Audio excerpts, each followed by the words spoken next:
Hi again, class. We're going to start talking about what really is the heart and soul of this class, which is the DIE method. DIE standing for describe, interpret, and evaluate. And that is the method we're going to employ throughout these next few weeks to deal with the various art forms that we are going to be looking at. That to me is really the purpose of this class. This class is not designed to create artists, although if you go into the arts, that's great. But this is part of your well-rounded, full education, and I think part of that it's very important that no matter what your line of work, whether you're going to be an engineer or a nurse or a teacher, whatever you're doing, we are surrounded by art all the time. I'm going to be forcing you to look at some particular art this over these next few weeks, and that's art chosen by me. It may not be to everybody's taste, but we are surrounded by art. We consume a lot of art right now as we're riding out this scary time with this virus. I mean, what are a lot of us turning to? We're turning towards art to get us through these times. We're binge watching Netflix. We're reading books. We're stuck having to entertain ourselves, and very thankful, I hope, for the artists that have provided us with a lot of entertainment to help us get through times like this. So we interact with art all of the time, and my wish for the people who are taking this class is that they leave this class with a better ability to talk, maybe not like an expert, but like somebody who's a connoisseur of art, who actually knows something about it, who can back up what they say and is discerning. As somebody who spends some of my time creating art, like a lot of artists, I would like it if the general public knew something about art, because then they'd be more likely to be more discerning and be more picky about the art, and maybe the level of art being produced gets raised as the public knows more about it. They're going to be less accepting of quote unquote bad art, right? So my hope for everybody leaving this class is they leave with some comfort and authority to talk about these various art forms. So as we move through this method, the first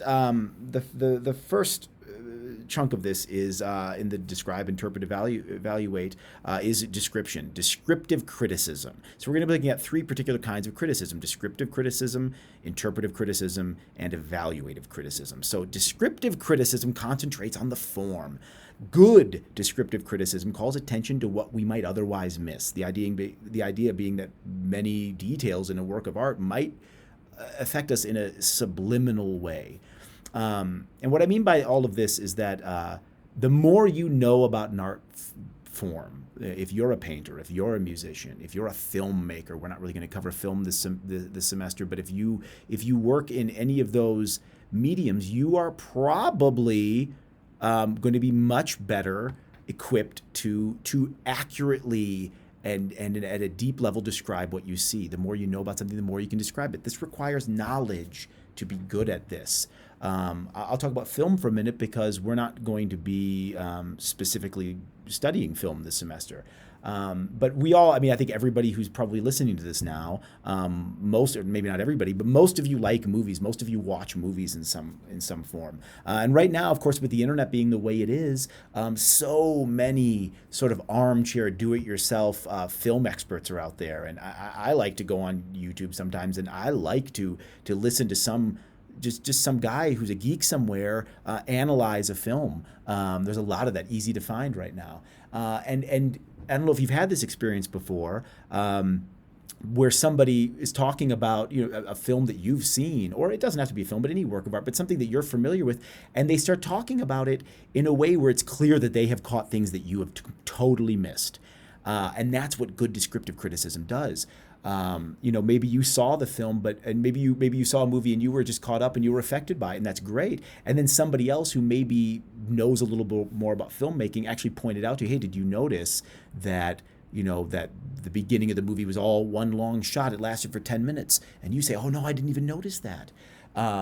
And then that person might say, well, that was one long shot. There's no editing. Or they might talk about, hey, there's no music in that whole second half of the film. And you might have gone, wait, there wasn't? I didn't even notice that.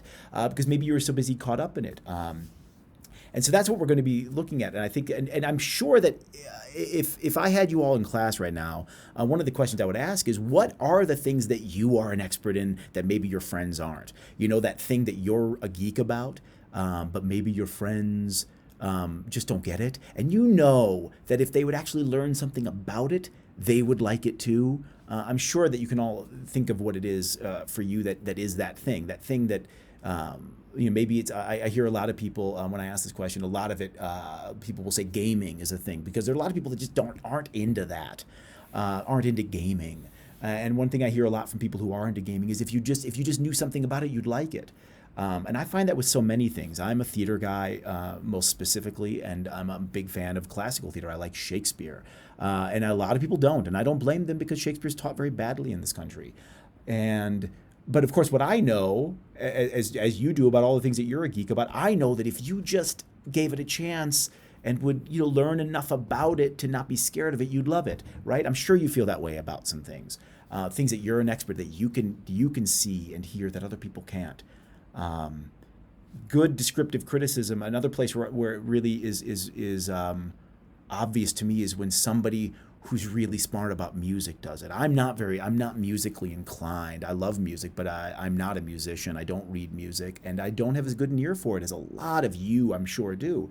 So I love to hear good descriptive criticism from somebody who knows what they're doing, and all they're doing, again, descriptive criticism is just concentrating on describing what they're seeing, which sounds so obvious. Describe seeing, hearing, watching. But somebody who's good at it, somebody who knows something about it, will point out things that you've missed. I can't tell you how many times, especially with music, where somebody will point out a counter melody or something, or a key change or something or a whole other thing happening in music that I was oblivious to until they pointed it out to me. And does it mean that thing was unimportant? Of course not. It was probably affecting the way I was hearing the music, but I wasn't even aware of it.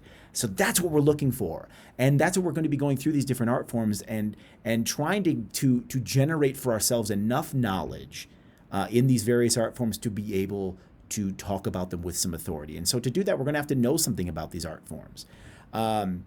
So just keeping it extremely simple, if I were just to go to this rather famous painting right here, and so just imagine right now that I asked you to indulge in some descriptive criticism of this painting, and the first thing to do is just to look at it for a while. I think most of us know what this painting is. This appears to be a fairly restored, cleaned up version of Da Vinci's Last Supper. So I would imagine most of the people looking at this know who is at least depicted in the center of this picture, being Jesus. But if I asked you to describe this painting, I'm curious what you would say. There's a lot you could describe. If I asked you to describe the figures in this painting, that'd be one thing you could talk about. The number of people, how are they arranged? You can talk about where they are. There are some very specific things done by this artist to isolate that person in the middle, to keep it balanced on either side. Maybe that's a piece of description that maybe you didn't realize. Maybe you did, that it's a balanced picture. We have 6 disciples on the left, 6 disciples on the right, and our figure right in the middle. If I were to ask you, who is, I guess this is getting into interpretive criticism, which we'll get to in a minute, who's the star of this painting? I think you would all know, but if you want to go back to descriptive criticism, I'd say why? Why do you know that? Is it because that person's in the middle? Again, maybe that's obvious, but start with the obvious when you're describing. Start with the obvious.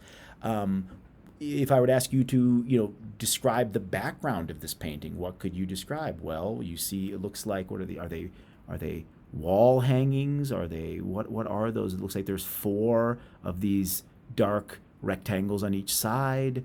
We have 3 windows in the background. We have a ceiling that appears to be sort of made up of panels. Again, I'm not interpreting any of those elements. I'm just describing what I'm seeing in front of me. So as we go through this week, we're going to be dealing with paintings. When I ask you to describe something, don't skip the obvious. Start with the obvious, and then get narrower and narrower. As we begin to talk about the elements of painting, an excellent way to look at exercising descriptive criticism is to try to describe a painting using each of the different elements, just concentrating on those elements, which we'll be getting to shortly. Now, interpretive criticism. This is, in my personal opinion, this is the most fun. This is examining the content and determining what it means. How does the form translate into meaning? So everything we just described, now we're going to try to find some meaning behind it. And unless we perceive the form with sensitivity, we cannot really understand the content. So first, we have to be good at describing what we see, whether we're doing it in written form, whether we're just doing it to ourselves and thinking about it, whether we're speaking it. But before we can interpret anything, we actually have to see it clearly and in detail. We need to actually look at how the form is put together. Then we can glean how that structure and form adds meaning, even if that meaning is subconscious or subliminal. Now, if we go back to, if we were to go back to that Last Supper painting, now we could, and sometimes it's very hard to keep the two separate, but we already indulged in some really basic descriptive criticism, and now we could attach some meaning to that, some interpretation. Again, we already described how we have a balanced number of people on each side of that central figure. Well, my interpretation, obviously, to that would be that person is the most important person. That's a pretty basic bit of interpretation. We could also look at we talked about those whatever those are, they appear to be some kind of wall hanging, but again they sort of create a line. Where does that line point? Oh, it points back to the star, and that person is also sort of framed in a window doorway there, where it also brings that person out in more relief. That's all interpretive criticism that's married back to the things that we noticed when we tried to describe it. And again, that's all very basic. This is a very famous painting where there is easy to find lots of very, very smart descriptive and interpretive criticism of this painting. But even if we don't know much about it, the things I just described and interpreted are pretty basic. And I don't require a whole lot of knowledge beyond just observing and just thinking about what does that do for us. And as we begin to talk more and more about the elements of painting, maybe we can add a much deeper level to that level of description and interpretation. So I'm going to give you another example of this, one that is, it's a full example, meaning it is an example that is really just for the sake of an example, because it will not relate directly to anything we're going to do in class, because I'm going to be using poetry, one of the art forms that we are not specifically looking at in this particular semester. And yes, you can all get scared and run away now, because yes, we're going to be looking at Shakespeare for a moment. So I'm using this because I believe that the example I'm about to give you is probably one in which I'm guessing most of the people in the room probably don't know enough about Shakespeare to be able to make the jumps that I'm going to make with this one. So first of all, I'm going to look at a sonnet. This happens to be sonnet number 18. Shakespeare wrote a whole lot of sonnets. Very distinct from his theatrical writings. These were intended to just be read. These were not meant to be acted in any way. But this is a sonnet, and I'm just going to go ahead and read this, if you'll forgive my reading, but I'm going to go ahead and read this, and then I'm going to point some things out about it. So this is sonnet 18. Shall I compare thee to a summer's day?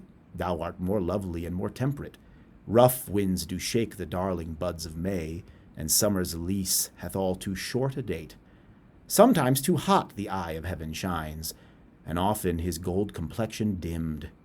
And every fair from fair sometimes declines, by chance or nature's changing course untrimmed.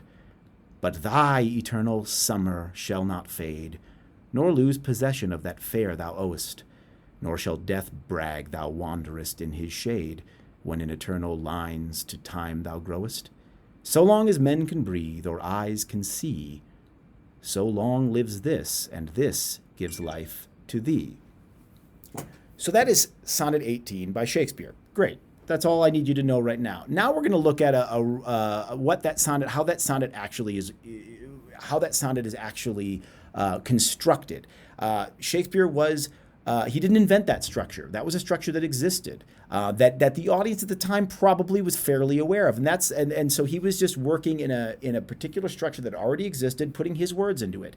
And this is the structure. So now again, here's the way you'd find the sonnet on the page, but here I've highlighted it so you can actually see what the structure is. So sonnets of the time had 3 quatrains, and those are 4-line stanzas. and then a final rhyming couplet. So we have 1, 2, 3 quatrains. Those are 4-line stanzas. And you can see how the rhyme scheme works. Day, May, temperate, date, that's meant to rhyme. Shines, declines, dimmed, untrimmed, fade, shade, oest, growest. So we're rhyming every other in 3 different stanzas. And then we end with a rhyming couplet where we have 2 lines that rhyme directly with each other. That is the structure of a Shakespearean sonnet and most of the other sonnets written at that time. And on top of that, it's all in something called iambic pentameter, and that simply means it has a particular kind of rhythm to it.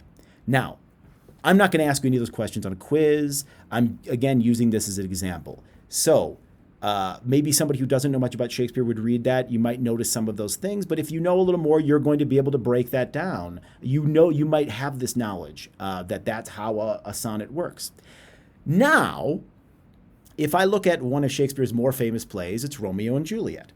Most of you, I would hope, had to interact with that play in some way in high school.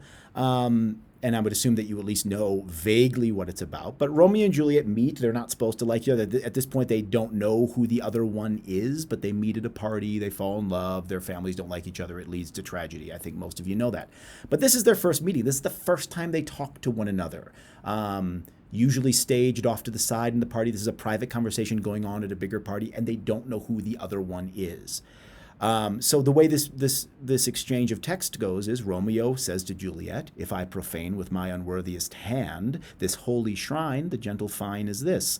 My lips 2 blushing pilgrims ready stand to smooth that rough touch with a tender kiss." Juliet responds, "Good pilgrim, you do wrong your hand too much, which mannerly devotion shows in this. For saints have hands that pilgrims' hands do touch, and palm to palm is holy palmer's kiss." Romeo replies, "Have not saints lips and holy palmers too?" Juliet answers, "Aye, pilgrim, lips that they must use in prayer." Romeo, "Oh, then, dear saint, let lips do what hands do. They pray. Grant thou lest faith turn to despair." Juliet says, "Saints do not move, they'll grant for prayer's sake." And Romeo says, "Then move not, while my prayer's effect I take." And at that moment, they almost certainly kiss. So maybe some of you have already seen where I'm going with this now, but what Shakespeare did is very interesting right now, is that he made Romeo and Juliet's first meeting completely adhere to the rules of a sonnet. So if we go back one slide earlier, a sonnet is 3 quatrains. Those are 3 4-line stanzas with every other line rhyming, and then a final couplet which rhymes together. And if we look at what Romeo and Juliet say to each other, I'm going to go ahead and make that look the same. You can see that what they have done is they speak a perfect Shakespearean sonnet together. Now, I use that as an example because that requires, I think that requires quite a bit of specialized knowledge to ever perceive that. So descriptive criticism, if I was back in time and I was the first person seeing Romeo and Juliet, would I notice, or if I was seeing the first production of Romeo, would I notice without being told that the first time they speak this perfect sonnet? No, even me, which I know a lot about the way Shakespeare wrote, I might not have picked that up the very first time. But yet, does it matter if I know it? Because it affects me subliminally, I would argue. And so I have a little more knowledge I can bring to the table, and I can actually see that is a Shakespeare sonnet. So that my descriptive criticism would be to point out the fact that Romeo and Juliet together, between the two of them, he speaks the first stanza, she speaks the second, they speak together the third, and then they share the rhyming couplet. That would be some descriptive criticism. Now, how would I interpret that? That's the good part. So here's the thing, whether or not you are even aware that is a sonnet structure being used, I would argue that it has a kind of perfection to it and a kind of inevitability that is especially to Shakespeare's audience when this was written, that they would have been familiar with. They would have, even if they didn't know it consciously, they were familiar with the rhythms of sonnets like that. And that what Shakespeare did by making these two characters speak a perfect sonnet together, whether conscious or not, the audience is going to be affected by the fact that as a piece of poetry, their lines fit together perfectly. How might I interpret that? I might interpret that to say that, look at that, they're perfect together. That's a very simple interpretation and a very long example. So congratulations if you're still with me on this one. But a long example of where I would argue that it requires some specialty knowledge to be able to describe that and really see what's going on clearly in that bit of language. And then I obviously couldn't interpret it if I hadn't known it was there in the first place. But the interpretation, I think, holds and is a fairly simple interpretation, but I think is an accurate one. And I think it's an interpretation that is accurately captures the way that piece of the play affects an audience, even when the audience doesn't know that's why they're being affected. They're getting two characters creating poetry together. Even if you didn't know that. So that's my very long example. I appreciate you for sticking through that. So first, we need the knowledge in the eye to spot the important or influential elements. Then we interpret them. Then we add meaning.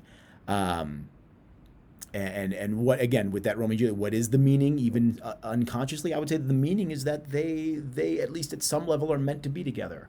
And that their language does that in a level that, again, it takes somebody as smart as Shakespeare to write that, and it takes somebody who knows something about Shakespeare to spot it. So as we work through the elements of painting and sculpture, music, dance, and theater, we're not going to become experts on these things in 1 week each, but hopefully we're able to arm ourselves with enough knowledge that our descriptive criticism can be a little better than it would have been a couple of weeks ago. And therefore, that's going to open us up to the ability to interpret, which is the fun part. And then finally, it brings us to evaluative criticism, and that is to evaluate a work or judge it on its merits. Right? This is what we all do, and as I say here, it's very functional. This is what you're doing when somebody says, "Hey, did you see that movie?" And you say, "Yeah, I saw it." And a lot of times, the first thing people will ask is it any good? Should I go or not? And so this is the thing we all do, and I must be honest, in the DIE method, and design, interpret, and evaluate, it's by far the least important for our purposes of this class. It's something I'm still going to be asking for, giving something a value, but the value, the valuation of something is only really important in this class when it is tied to the interpretation and description. It's not particularly valuable if it's just, well, I didn't like it or I liked it. It needs to be tied to, well, describing it in great detail and then interpreting what we described and then assessing some sort of value to it. I imagine there's going to be a lot more questions. I don't imagine this simple, rather lengthy, I will admit. I have been rambling for a while, but I would imagine that there's probably some questions that are going to come up. We're going to be practicing this.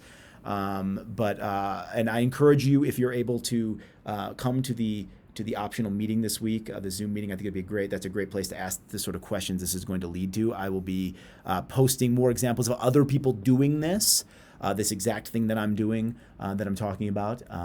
So hopefully all of that made sense to you, and as you continue to work your way through these resources this week. And again, I encourage you to come to the forum, come to the meeting on Wednesday, and ask questions if you have them.